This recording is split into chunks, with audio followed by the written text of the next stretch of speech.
Good morning and welcome back student to standard 7 standard 6 sorry 6 standard वाले। आज मैं आपको नया चैप्टर जो चैप्टर नंबर 4 है बेसिक ज्योमेट्रिकल आइडियाज़ वो समझाने के जा रहा हूँ। और इस चैप्टर का जो इंट्रोडक्शन पार्ट है वो आज मैं आपको वीडियो द्वारा भेज रहा हूँ। इसको बहुत अच्छी तरह से समझिए क्योंकि ये जो इंट्रोडक्शन पार्ट है बेसिक ज्योमेट्रिकल आइडियाज़, इसका मतलब कि जो मूलभूत सोच है भूमिति की उसके बारे में है।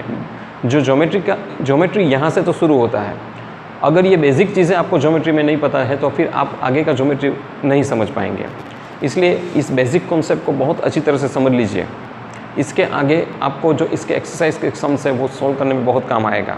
और ज्योमेट्री का जो ये फंडामेंटल आइडियाज़ है वो बहुत इंपॉर्टेंट बन जाता है जब आपको ज्योमेट्री में बहुत आगे बढ़ना है।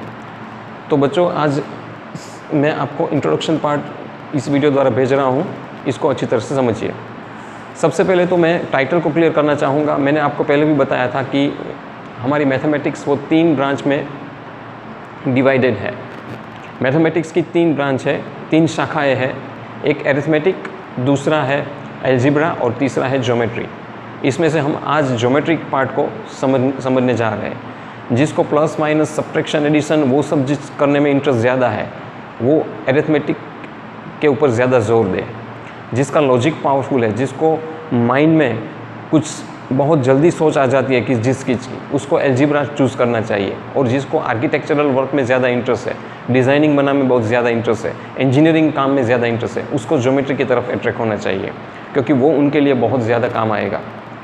तो आइए बच्चों, हम ज्योमेट्री की उन ब्रांच के बारे में बात करें जो ज्योमेट्री है।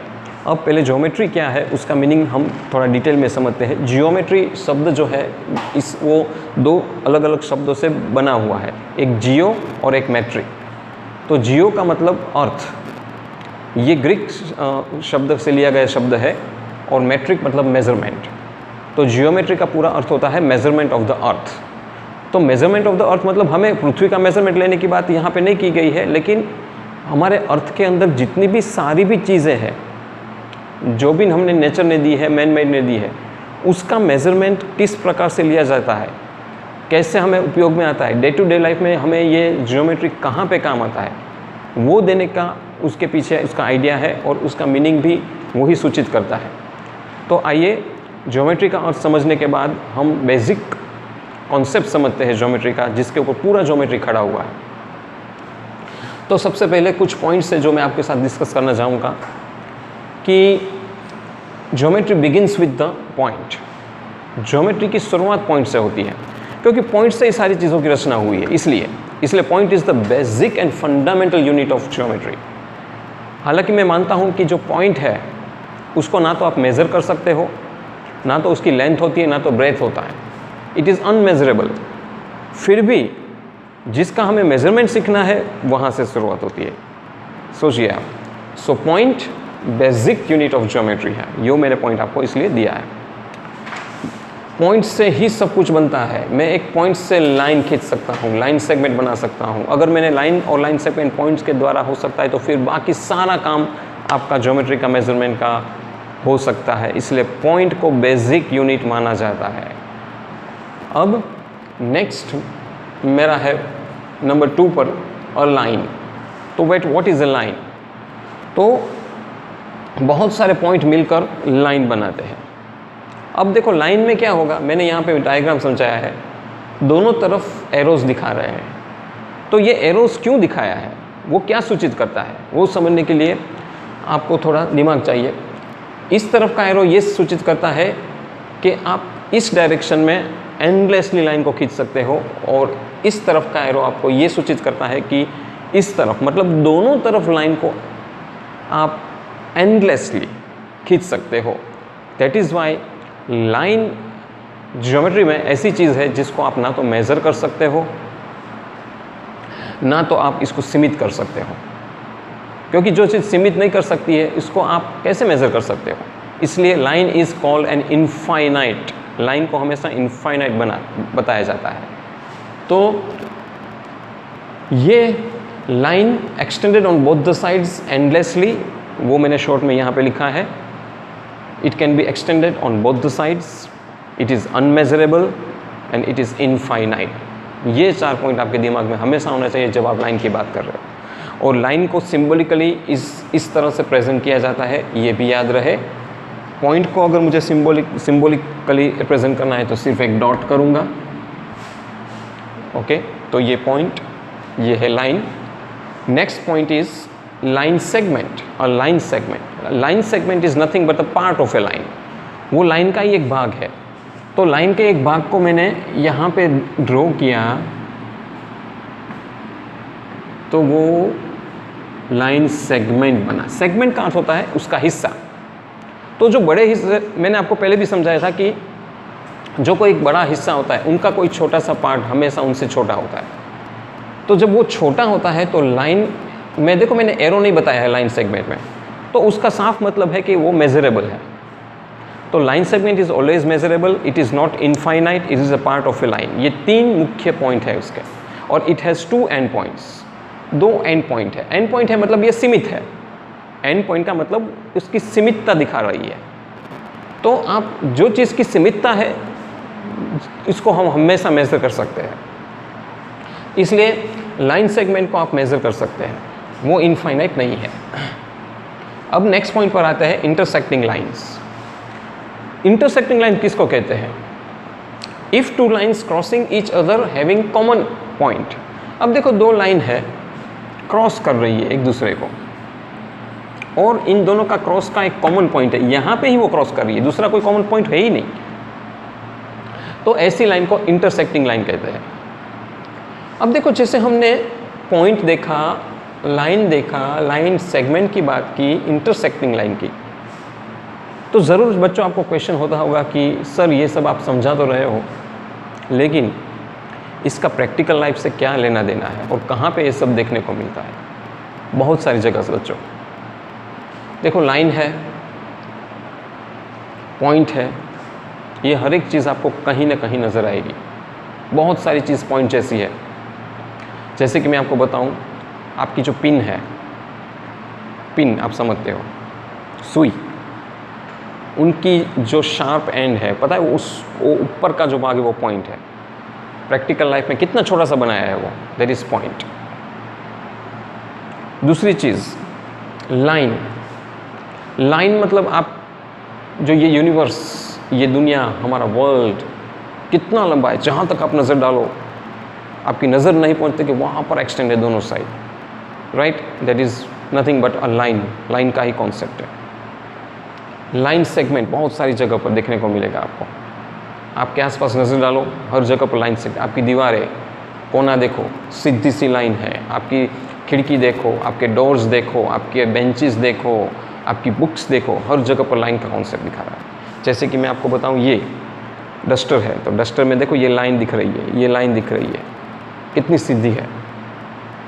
आपका मोबाइल देखो, थोड़ी नज़र डलाओ, हर जगह पर आपको लाइन का कॉन्सेप्ट नज़र आएगा। इसलिए मैं कहता हूँ कि ज्योमेट्री है ना, वो प्रैक्टिकल लाइफ से बहुत जुड़ा हुआ है मैथमेटिक्स में, इसलिए वो कॉन्सेप्ट डाला गया है और इसलिए मेजरमेंट की भी बात की गई है। और मैं कहूँ कि ये सीमित भी है, जैसे कि डस्टर की इतनी लाइन है वो मेज़र कर सकता हूँ, इतनी है एंड पॉइंट से। तो आपको लाइन हर जगह पर दिखाई देगी, लाइन सेगमेंट हर जगह पर दिखाई देगी, पॉइंट का भी कॉन्सेप्ट हर प्रैक्टिकल लाइफ में दिखाई देगा आपको। अब बात आई इंटरसेक्टिंग की लाइन। तो सर आप बोलोगे कि इंटरसेक्टिंग लाइन कहाँ है? बहुत सारी जगह पर है इंटरसेक्टिंग लाइन। जैसे कि आपने 4 रास्ता देखा, कोई चौक होता है पता है, जहाँ 4 रास्ते मिलते हैं, तो एक रास्ता इस तरफ जाता है, 2 रास्ते उसके ऑपोजिट में सामने सामने जाता है। वो कुछ नहीं है, जो रास्ते हैं it's an example of intersecting lines. आपने चौक देखा होगा ना, जो चारों तरफ रास्ते होते हैं, ईस्ट वेस्ट नॉर्थ साउथ, तो वो रास्ता कहाँ पे चौक में क्रॉस कर रहा है, that is an example of nothing but intersecting line. ये तो मैंने अभी आपको एक एग्जाम्पल दिया। प्रैक्टिकल लाइफ में ऐसे हज़ारों एग्जाम्पल है जहाँ पे इंटरसेक्टिंग लाइन का कॉन्सेप्ट आता है, जो बहुत उपयोगी है। तो मैंने ये आपको इसलिए समझा रहा हूँ कि ज्योमेट्री है ना, हमारे डे टू डे लाइफ में बहुत क्लोजली जुड़ा हुआ है, इसलिए हमारी पढ़ाई में ज्योमेट्री का बहुत इंपॉर्टेंस है। इसलिए आपको अगर इंटरेस्ट है तो ज्योमेट्री 5th 4th स्टैंडर्ड से ही बहुत अच्छी तरह से डीपली समझना चाहिए। सिर्फ टेक्स्ट बुक तक की पढ़ाई सीमित नहीं रखनी चाहिए। जो भी हम पढ़ाते हैं उसको आप आसपास प्रैक्टिकल लाइफ में उसकी नज़र दौड़ाओ कि वो वहाँ कहाँ पे है, क्यों ये दिया गया है, ऐसा सोचो तो ज़रूर मज़ा आएगा पढ़ने में। Parallel lines which do not meet and have same distance between them throughout is called parallel lines। हाँ, तो पैरेलल लाइन्स का कॉन्सेप्ट से ही तो सारे जो शेप्स है वो आपको अच्छे दिखते हैं, मेजर वाले दिखते हैं, इरेगुलर नहीं दिखते हैं। ये इसलिए है क्योंकि पैरेलल का लाइन का कॉन्सेप्ट तो आपके आसपास अभी जहाँ पे आप बैठे हो ना वहाँ हर जगह पर है। आपकी विंडोज़ देखो, 2 पैरेलल लाइन्स है, इसलिए विंडो स्क्वायर दिख रही है या रेक्टेंगल दिख रही है। मेरे पास डस्टर है, यहाँ 2 पैरेलल लाइंस का कॉन्सेप्ट है, इसलिए डस्टर जिस शेप में कितना अच्छा दिख रहा है। अगर पैरेलल लाइन का कॉन्सेप्ट नहीं होता तो डस्टर कैसा टेढ़ा मेढ़ा होता।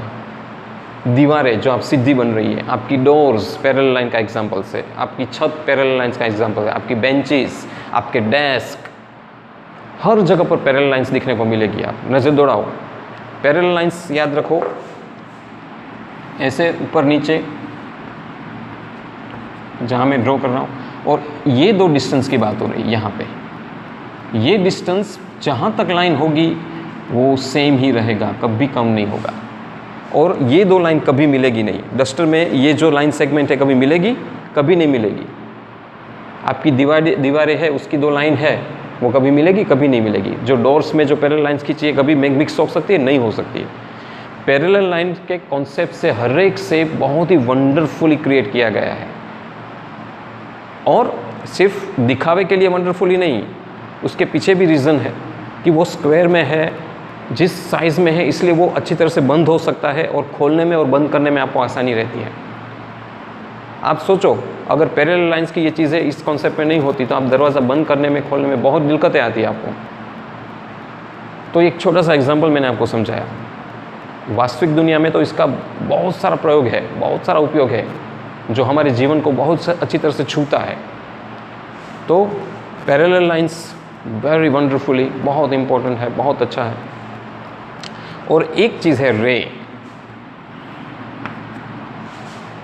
रे को एक एंड पॉइंट होता है और एक तरफ वो एंडलेसली चला जाता है, इसलिए मैं रे को भी इनफाइनाइट ही कहूँगा।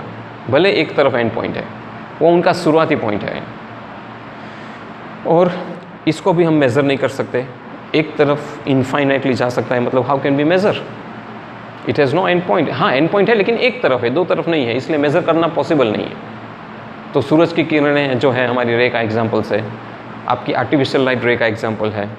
ऐसे तो बहुत सारे एग्जाम्पल्स हैं हमारी प्रैक्टिकल लाइफ में जो रे हमें काम आती है। तो हर एक लाइट में से जो इमिट होते हैं वो सारे रेज़ है, और रेज़ आपको पता है हमारे प्रैक्टिकल लाइफ में कितना इम्पोर्टेंट है। साइंस में इसका बहुत ज़्यादा उपयोग है।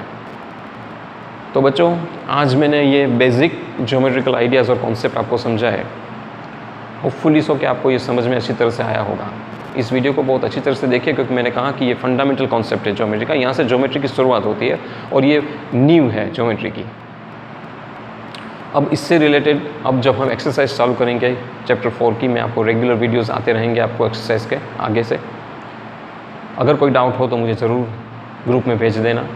हाँ, वीडियो को ज़रूर शेयर करना, सब्सक्राइब करना। Thank you very much for listening me.